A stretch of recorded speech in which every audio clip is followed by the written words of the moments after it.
Boa noite, eu sou a Anne, sou jornalista do DPG e hoje temos a honra de receber o Maurício Melo, que é nosso correspondente do DPG, nosso colega, amigo, né? E ele trabalhou no exterior, né, com estratégias de negócio, ele é de direita, conservador, ele escreve muito bem, né? Essa semana ele nos presenteou, e o Tiaguinho, com um texto belíssimo. Então, é uma honra, Maurício, receber você aqui. E eu vou começar falando já de um assunto muito interessante, que são as nossas riquezas da Amazônia. Boa noite, Maurício. Tudo bom, Anne? Eu te agradeço. Antes de mais nada, né? Para mim, você acha que para você é uma honra, para mim é muito mais. Porque, na verdade, o trabalho que vocês fizeram, o grupo de pessoas que fazem hoje parte do DPG, só vem a enaltecer o trabalho. Tudo aquilo que eu sempre imaginei batalhar e criar, e colaborar para o nosso país ir para frente. Entendeu?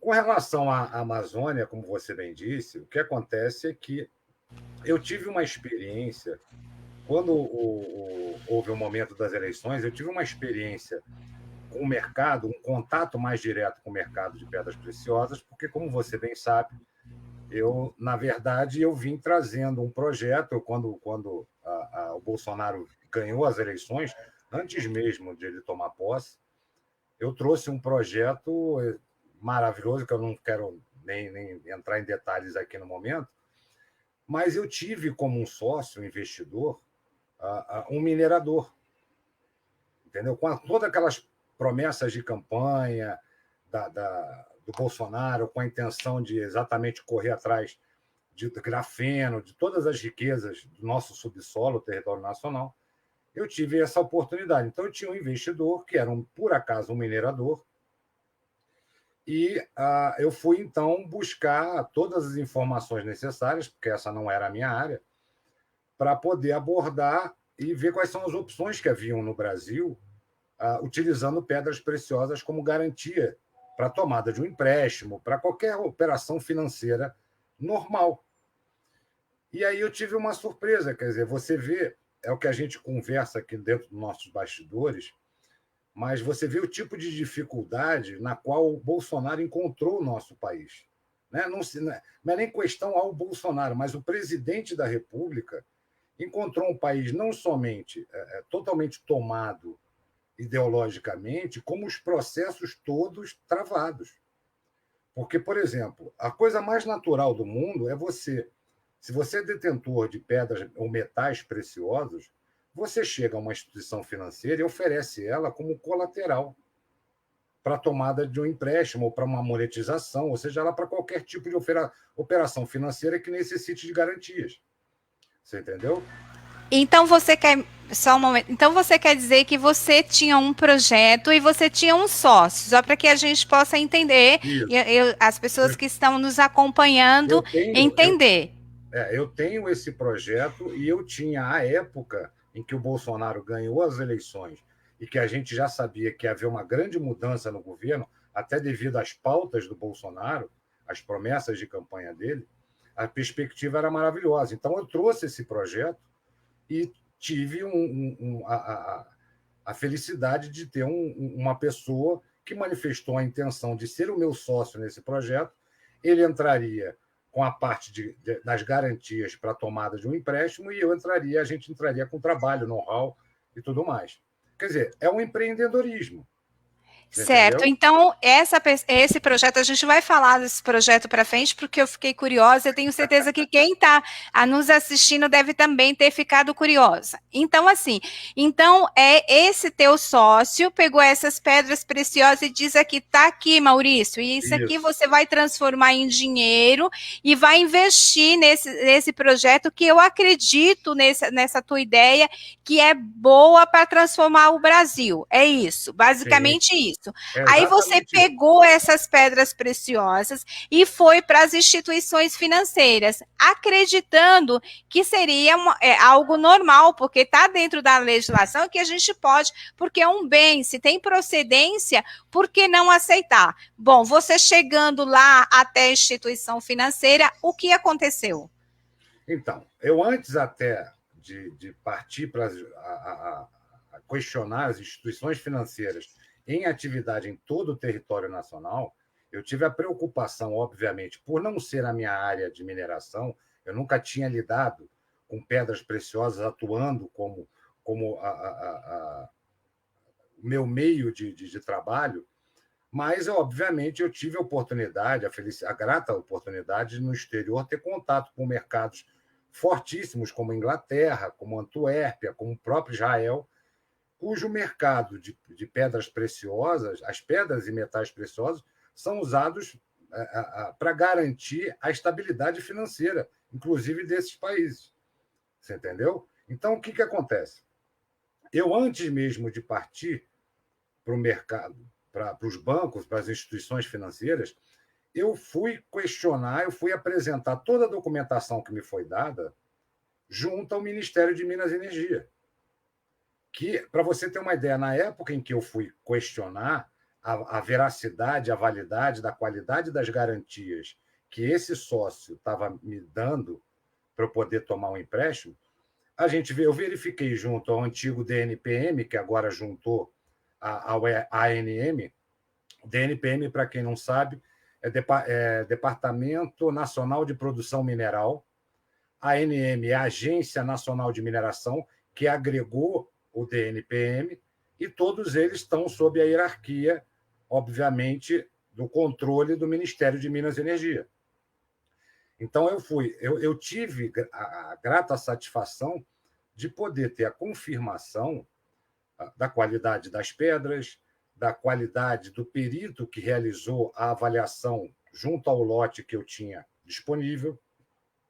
Quer dizer, todas as confirmações com relação à qualidade, inclusive eu acho curioso e quero até dizer para você, por exemplo, as pedras preciosas as quais eu tinha são chamadas de alexandritas.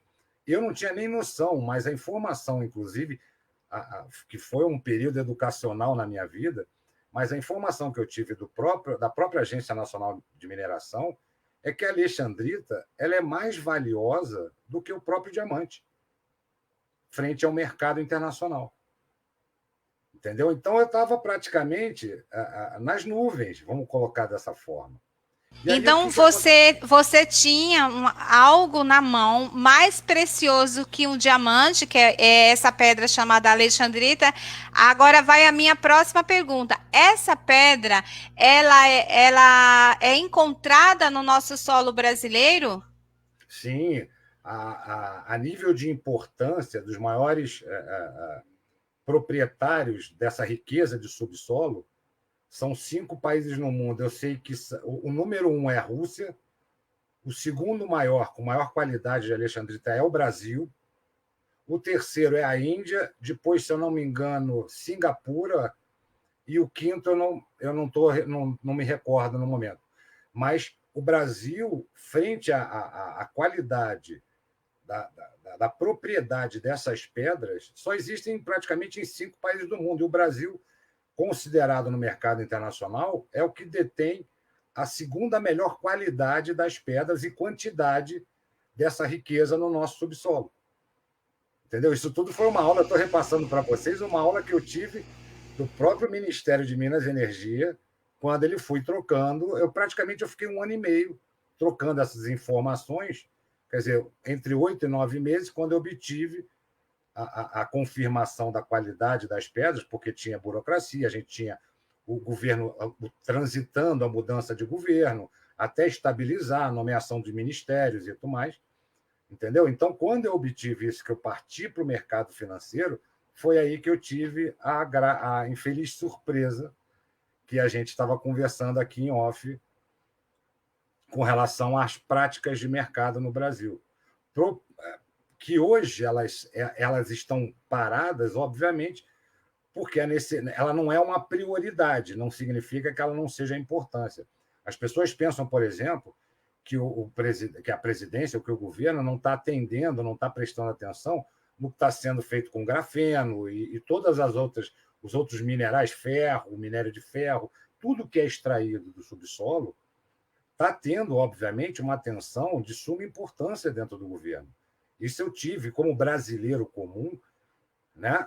Vamos botar assim, eu não sou nenhuma autoridade, não sou nenhum político, não sou nenhum papa no assunto, nem muito menos eu trabalho especificamente no mercado de pedras e metais preciosos, mas o governo está dando uma atenção de um nível de importância para proteger essa nossa soberania frente às riquezas que nunca houve antes. Isso qualquer pessoa da área pode atestar, entendeu?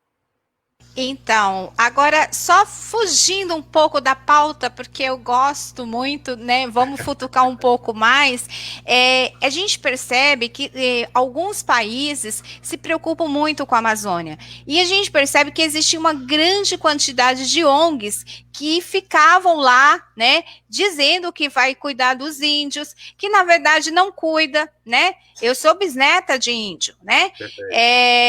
Então não cuida daquele povo, eles estão lá, eles têm lugar para plantar, mas eles não plantam e têm que receber comida do governo federal, que é uma coisa assim que não tem sentido, porque assim, se as terras é dele, por que não pode plantar ali? Ah, porque não pode, porque não pode. Sempre assim, não pode, mas não existe algo técnico que pode dizer. O índio, sim, se a terra é dele, ele pode plantar, ele pode colher, e acaba que os índios, eles não conseguem nem se inserir na sociedade e nem viver a sua própria cultura, porque também são impedidos, né?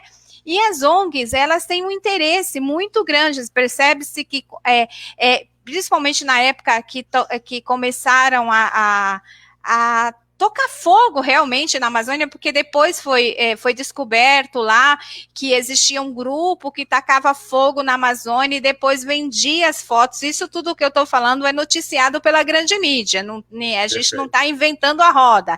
Então foi noticiado que tacavam fogo, vendia foto, e lá fora teve muitos atores que mostraram até fotos de girafas fugindo da Amazônia, uma loucura, né? A gente sabe que aqui, né, a gente não tem girafa, né? Então, a gente percebe que existe esse interesse na Amazônia, né, transvestido, dizendo que é nos índios, mas, na verdade, com essas informações ricas que você trouxe e do nosso solo brasileiro, que é tão rico, hoje eu entendo a presença né, ali, a presença do exército ali, do vice-presidente ali, protegendo ali a Amazônia. Hoje eu entendo que nós temos um presidente que ele é patriota e que ele não quer deixar que as nossas riquezas possam cair em mãos erradas, né? Porque o que eles querem internacionalizar a Amazônia, mas não é a árvore. Por que eles não plantam árvore lá? Por que eles não reflorestam aquilo que eles destruíram? Porque as pessoas que querem destruir a Amazônia são as mesmas que destruíram. E quem critica mais ainda são aqueles que compram a madeira que sai ilegal. Então, assim, eles se preocupam tanto com a Amazônia, mas recebem a madeira ilegal. Porque quando eles não fazem nenhum mecanismo de maneira que impeça. Pelo contrário, compram, né? Então... inclusive, Oni, você me desculpa interromper, só abrindo um parênteses, durante essas conversas, as várias conversas que eu tive com pessoas de dentro do próprio Ministério de Minas e Energia, que ali chegaram, uma das pessoas mais antigas, eu não vou citar o nome até para preservar a privacidade dele, mas ele me colocou uma pergunta, um questionamento, que eu acredito que praticamente 99% da população não se faz. Ele me perguntou o seguinte: Maurício, se eu disser para você, eu citar o nome de Serra Pelada, qual é a primeira coisa que vem na sua cabeça? Seria ouro, né? Que a gente aprendeu na escola, desde a época há 3 décadas atrás, a exploração de Serra Pelada, do ouro retirado de lá e tudo mais, a comercialização, a nova riqueza, seria considerado o Novo Oeste. E aí ele me disse, pois é, Maurício, você falou, a tua resposta foi ouro. Aonde tem ouro, tem pedra preciosa. Você já ouviu falar de alguma pedra preciosa retirada de Serra Pelada? Você entendeu, Anne? Então, a coisa vem de muito tempo. Quando o presidente, quando o Bolsonaro... Eu vou até confidenciar para você uma coisa que, com certeza, eles vão me espancar aqui nas redes sociais. Mas eu voto no Bolsonaro, eu conheço o Bolsonaro desde a época em que ele foi candidato à primeira campanha de deputado no Rio de Janeiro. Nós estamos falando aí de 98, se eu não estou enganado. Você entendeu? E a gente que é carioca, que é do Rio de Janeiro, a gente tem... Quem teve essa educação mais conservadora, mais centrada em nível de valores, o Bolsonaro nunca foi um cara estranho para a gente como político representando o Rio de Janeiro. Então, sabendo disso, você imagina ele assumindo o poder e sabendo a destruição. Como você bem disse, na Amazônia, a gente tem centenas de ONGs e de grupos internacionais e de empresas internacionais, o mundo inteiro, mirando na Amazônia, alegando ser uma preocupação ambiental. Em compensação, o que existe de comércio ilegal de madeira, de exportação, de pedra preciosa, de metais preciosos, é inimaginável. Eu cheguei a fazer uma pesquisa grande para me inteirar um pouco desse mercado, até para poder ter condições de chegar junto a instituições financeiras para pleitear uma operação financeira de monetização ou de empréstimo privado. E eu escutei de mineradores, diretamente de mineradores, testemunhos de que eles não têm saída. O que acontece? O minerador, a pessoa, para ser minerador, ele tem que ser detentor de uma terra. Nessa terra, ele tem que entrar com todo um processo de autorização de direito de lavra.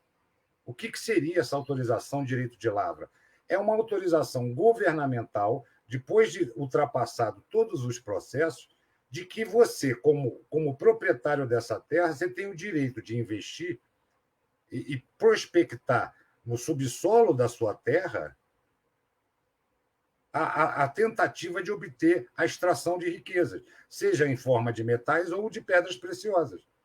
Você entendeu? Então, hoje, para você ter uma ideia do tamanho que isso representa para o Brasil, a última informação que eu tive, nós temos praticamente 1 milhão de mineradores no Brasil em atividade.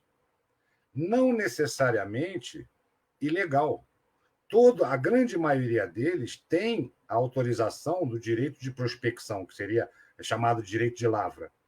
Mas, em compensação, a legislação que limita a ele, a ação dele como investidor, como empreendedor do próprio negócio, ainda sofre que é o que é mais crítico, que eu tenho certeza absoluta que o governo ele vai se empenhar, e se tiver que contar com a gente, eu tenho certeza que a gente vai ajudar o governo nesse aspecto também, mas a parte estratégica, o problema é que o que é extraído hoje, relacionado, por exemplo, como eu estou dando para você um testemunho, todas as pedras preciosas extraídas no subsolo do território nacional, hoje, ainda, infelizmente, elas são vendidas ou comercializadas ou de forma ilegal ou para o mercado paralelo, porque o próprio mercado financeiro não propicia, não oferece uma opção sequer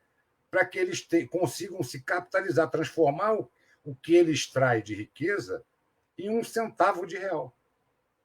Então, o Marcelo fez uma colocação a respeito da Serra Pelada, né? A gente não ouve falar em nada, somente ouro. Então, cabe a nós brasileiros começarmos a ir para a internet e perguntar: cadê os nossos minérios? Cadê as nossas pedras preciosas? Cadê as nossas riquezas? Para onde elas estão indo? E a gente começa a querer saber, porque da mesma forma que nós, agora, quando um dinheiro é destinado para um determinado município, estado, nós queremos a transparência, nós vamos aqui no DPG começar essa campanha de querer essa transparência das nossas riquezas, das pedras preciosas, para que essas pessoas que retirem do solo, elas tenham comércio legal aqui no Brasil, que elas possam pegar, esses mineradores possam pegar essas pedras preciosas e como você tinha as suas, ir até um banco e também dar como garantia e pegar o dinheiro. Então, assim, é mais uma coisa que o DPG pode pegar isso e levantar, né, com você, Maurício, que entende, que sofreu, que passou, porque assim, muitas vezes eu digo que as pessoas só entendem as coisas quando elas passam por ela. Por exemplo, eu sou mãe de uma autista, então, mais que qualquer psicólogo, eu sei exatamente o que é o autismo, porque eu passo por ele. Então, da mesma forma que você pegou, imagina você como fosse um extrator, né? Você fosse lá extrair a pedra, só que você não extraiu, alguém entregou elas para que você desenvolvesse um projeto, mas você teve que fazer todo o caminho. E pelo que eu entendi, a gente falou em off, foi um caminho muito penoso, né? Em várias pessoas, em várias instâncias, conversando com um, conversando com o outro, até que cessou, né? Não tinha mais para onde ir aqui no Brasil. Você foi encurralado pelo sistema. Desculpa, pode falar, Anne. E não, em contrapartida, você vai emendar com isso. O Vitor pediu para que você falasse sobre o comércio ilegal de madeira, que é casado com esse comércio ilegal também de pedras preciosas, porque estão juntos ali. Então, eu gostaria que você também tocasse, fizesse essa comparação, essa conexão, exatamente. Então, eu acho de suma importância para todos nós, independentemente se você é de direita ou de esquerda, eu acho que, independente de linha de raciocínio ideológico ou filosófico, ou qualquer outra discussão, né, a rotulação, eu acho que, independente disso, a pessoa tem que perceber que nós somos brasileiros. Eu, particularmente, tive a oportunidade, a felicidade de na minha vida profissional, atuar quase 25 anos exclusivamente na Europa e na Ásia. E quem já teve a oportunidade de trabalhar lá no exterior ou viajar, como novidade, como curiosidade, ele é maravilhoso. Mas eu garanto para você, e eu acredito que tem milhares de pessoas que compactuam da minha opinião, não existe lugar melhor no mundo do que o nosso país. O Brasil é uma terra riquíssima. A gente não tem desastres naturais. A gente tem um subsolo riquíssimo, riquíssimo. A gente tem uma área verde, a floresta, não é só a Amazônia. Nós temos Pantanal, nós temos outras reservas. No próprio Rio de Janeiro, a gente tem a Floresta da Tijuca, entendeu? Que é um pulmão no Rio de Janeiro. A gente é cercado por uma costa maravilhosa marítima, e que, contradizendo alguns especialistas, o pulmão, a viabilidade de nós termos essas costas, nós temos acesso ao maior pulmão do mundo, porque o oxigênio, o trabalho do oxigênio não é feito pela floresta. O que a floresta transforma de gás carbônico em oxigênio durante o dia, ela consome à noite.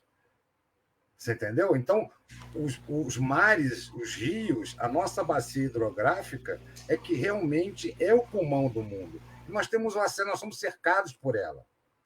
Espera só um pouquinho. Então, agora, atenção, Brasil, atenção, DPG, Maurício está agora quebrando, né, um paradigma e uma mentira que alguns jornalistas e alguns ambientalistas diz. Repete para o Brasil, Maurício, a respeito do nosso oxigênio.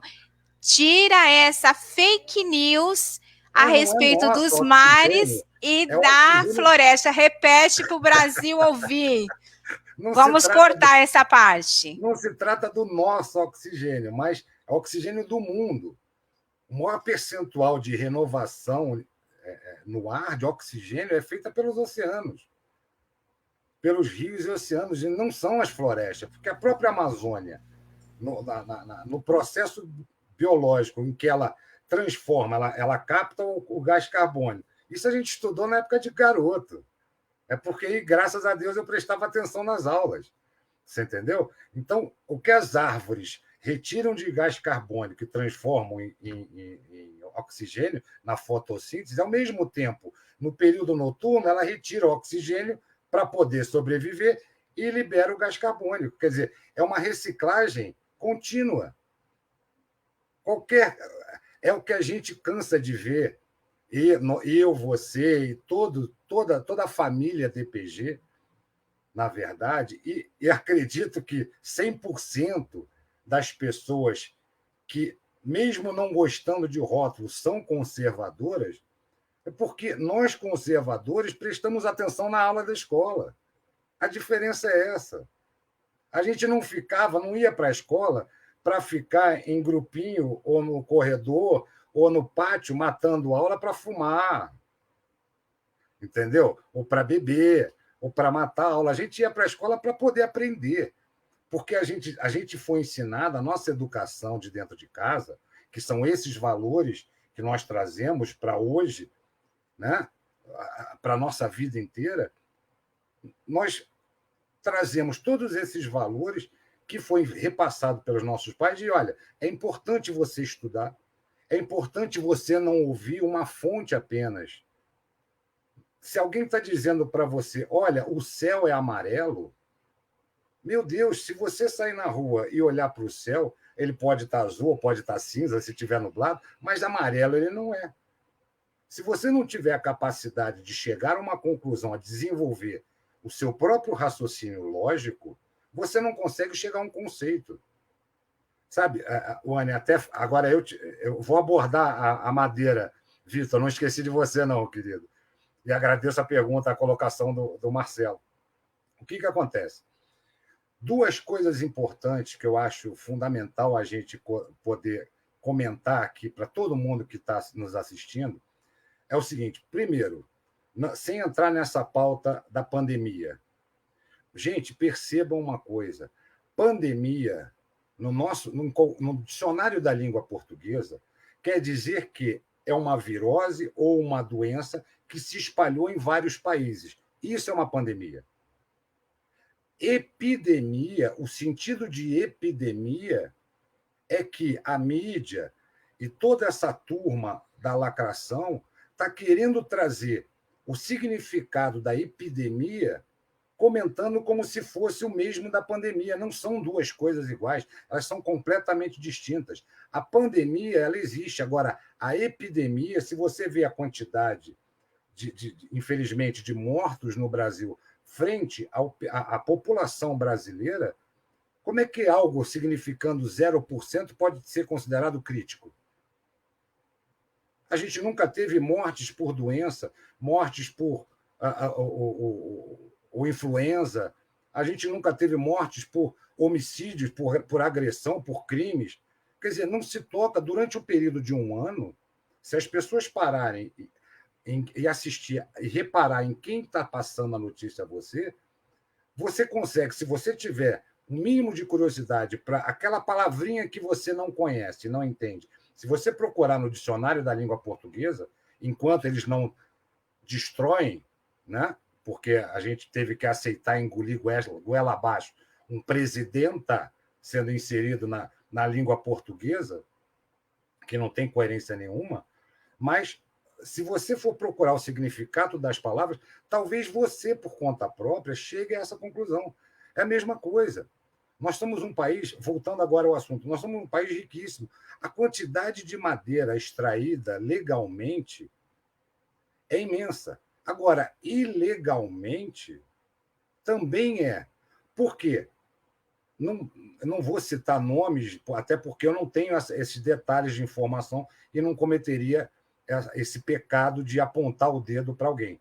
Mas a gente sabe muito bem, em vários testemunhos, que grupos grandes que extraem normalmente e legalmente madeiras, o famoso jeitinho brasileiro e a ausência de leis específicas punitivas, porque o nosso sistema judiciário, infelizmente, ele está destruído. A gente viu, ele veio se deteriorando durante essas décadas. Então, aquele aviso de não pise na grama, que antigamente para nós era como se nós ouvíssemos nossos pais dizendo não pisa na grama, e a gente obedecia por respeito. Hoje em dia, não extraia ilegalmente as árvores, não desmate. E é desmatado. Não extraia o subsolo, as riquezas do subsolo e venda ilegalmente para empresas internacionais, para grupos internacionais. E é exatamente o que acontece. Mas acontece também por quê? E aí eu tenho que completar, finalizando aquele raciocínio da extração, que tanto seja acima do subsolo quanto abaixo do subsolo. Se vocês tiverem a curiosidade de pesquisarem realmente, eu garanto para vocês que nos últimos 30 anos havia uma possibilidade das pessoas que extraíam as riquezas minerais negociarem. Só que, aí eu prefiro deixar isso daí para quem tiver a curiosidade buscar. Essa lacuna foi fechada no Brasil porque determinados grupos de pessoas. Vamos lá, vamos dizer que o Banco do Brasil aceite pedras preciosas como garantias, como consta na lei.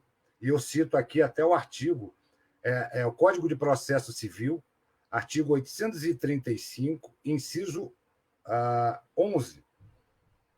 Está lá escrito, o artigo 835 do Código de Processo Civil, ele diz claramente quais são os bens, o que é reconhecido pela justiça, pelas nossas leis, como garantias reais. Se você chegar lá no inciso 11, está bem claro ali, preto no branco, pedras e metais preciosos. Então, você tem dinheiro, você tem carro, você tem imóvel, mas no inciso 11 está bem descrito, qualquer um pode pesquisar agora no Google. CPC 835, você vai ver que ele vai discorrer, é um artigo que discorre sobre as garantias, e no inciso 11 está pedras e metais preciosos. Aí vem o meu questionamento. Por que eu não fui adiante com nesse momento, requerendo essa atenção? Porque não se trata de uma prioridade, mas é uma coisa de suma importância que nós sabemos que o presidente e o governo eles já tomaram atitudes para proteger nosso território nacional, por manter a nossa soberania, tanto que ele proibiu a venda de terras a países estrangeiros, a gente acompanhou isso de perto, você entendeu? Então, ele já deu o primeiro movimento com relação a isso. Agora, existe a necessidade de se criar uma opção. Eu vou te dar um exemplo, por exemplo, citar um caso. A De Beers, na Inglaterra, que é um grupo multinacional, e é banco, e tem financiamentos, e tem investimentos em vários lugares do mundo, e que, inclusive, é uma grande partícipe da economia da própria Inglaterra, todo o lastro financeiro da De Beers é calçado em cima de diamante. Porque a Inglaterra, com as colônias, com as explorações que ela teve, de África, de Minas, de diamantes e tudo mais, tanto que a gente tem aquele filme, a referência de Diamante de Sangue, quem assistiu o filme vai poder lembrar, entendeu? Se eu não me engano, com o DiCaprio, né? Eu não esqueci o nome do ator. Mas os diamantes foram retirados e foram absorvidos por uma instituição financeira. Você imaginou se no Brasil os bancos públicos, como o Banco do Brasil, como Caixa Econômica, o próprio BNDES, se ele passar a aceitar, oferecer uma opção de faturamento, de receber as garantias, os minérios e os metais extraídos no nosso país como garantias para operações financeiras, você já imaginou o quanto isso representaria da troca do patrimônio líquido do banco, que hoje é calçado em papel, que é o famoso papel podre do mercado. Quem trabalha no mercado financeiro escutou várias vezes e sabe que se trata de papel podre. Quer dizer, as garantias seriam muito mais sólidas, você entendeu? E muito mais a propriedade, a facilidade, tanto da extração quanto da aquisição, seria muito maior. Perfeito. Hoje nós entramos um pouco atrasado na nossa live, né? Estouramos um pouquinho. Porém, nós vamos remarcar, nós vamos continuar esse assunto e no próximo episódio, né? No próximo episódio, nós vamos numa série. Vamos transformar numa série. Nós vamos. Já vai anotando aí. Qual a diferença que eu quero saber, tá? Próxima. Qual a diferença do empresário no exterior comparado com aqui, né? E também o mercado. Vamos falar do mercado nacional e do mercado internacional, tá?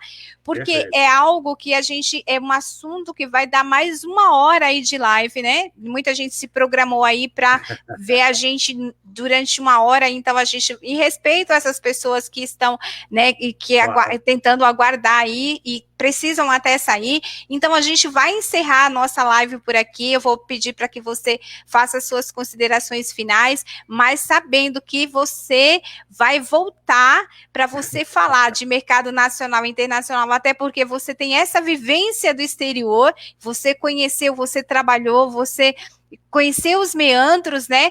E também comparar o empresário brasileiro, né, com o empresário lá no exterior, porque aí a gente vai ter assunto para mais de metro, né, porque eu fico pensando, o empresário brasileiro, ele tem uma conduta diferente, ele tem muito medo com relação às leis trabalhistas, diferente do empresário lá fora, como o empresário é visto, então nessa pegada que a gente vai ter a nossa próxima live. Suas considerações finais, por favor.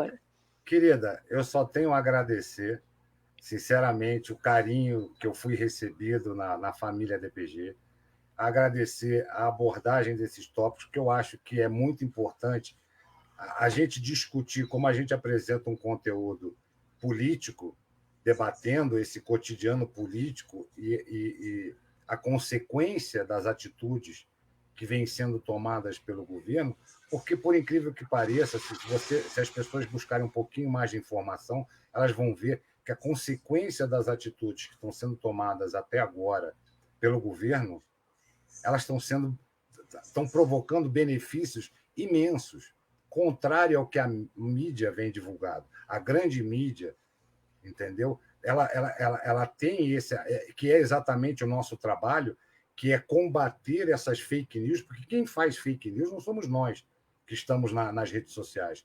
Quem produz toneladas de fake news, propositalmente, são as mídias convencionais, porque se a gente para pensar, se aquela notícia que a mídia está te dando, quem se beneficia? Faz uma seguinte pergunta: quem seria o beneficiado se o que ela está noticiando for realidade?